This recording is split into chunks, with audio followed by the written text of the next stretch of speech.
एक मछुआरा अपना परिवार पालने के लिए रोज समुंदर किनारे मछलियाँ पकड़ने जाता था। एक दिन उसके हाथ एक बहुत ही बेशकीमती मछली लगी। उसकी कीमत लाखों में थी। मछुआरे ने भगवान से शुक्रिया अदा किया और सोचने लगा कि अब मैं अपना सारा कर्जा उतार दूंगा। जब वो घर जा रहा था तो एक आदमी की नज़र उस पर पड़ी। उस आदमी को इस मछली की कीमत पता थी। उसने मछुआरे से कहा कि मुझे ये मछली दे दो।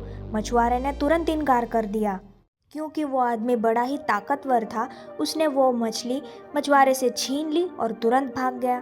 थोड़ी देर बाद उस मछली ने उस आदमी के उंगली को काट लिया।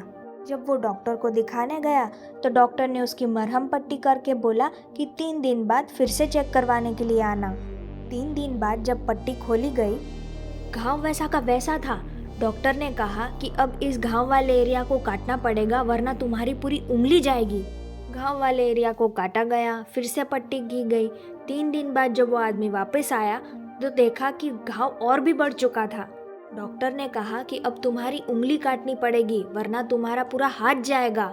उंगली काटी गई, फिर से मरहम पट्टी की गई। 3 दिन बाद जब वो वापस डॉक्टर के पास आया, डॉक्टर ने कहा अब तुम्हारी पूरी हथेली काटनी पड़ेगी, घाव तो और भी बढ़ चुका है। तब किसी ने उसे कहा तुमसे कोई गलती तो नहीं हो गई है? तब उस आदमी ने कहा कि गलती तो मुझसे हुई है, कमाया किसी और ने था और खाना मैं चाहता था।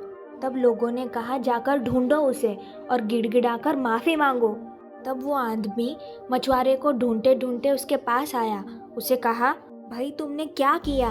तुमने कौन सी ऐसी तंत्र विद्या कर दी कि अब मेरी ये हालत हो चुकी है? मछुआरे ने कहा मैं कोई तंत्र विद्या नहीं जानता। मैंने सिर्फ भगवान से कहा था कि इसने मुझे अपनी ताकत दिखाई है, अब तू उसे अपनी ताकत दिखा। तो इस कहानी से हमें ये सीख मिलती है कि जैसा तुम बोओगे वैसा ही पाओगे।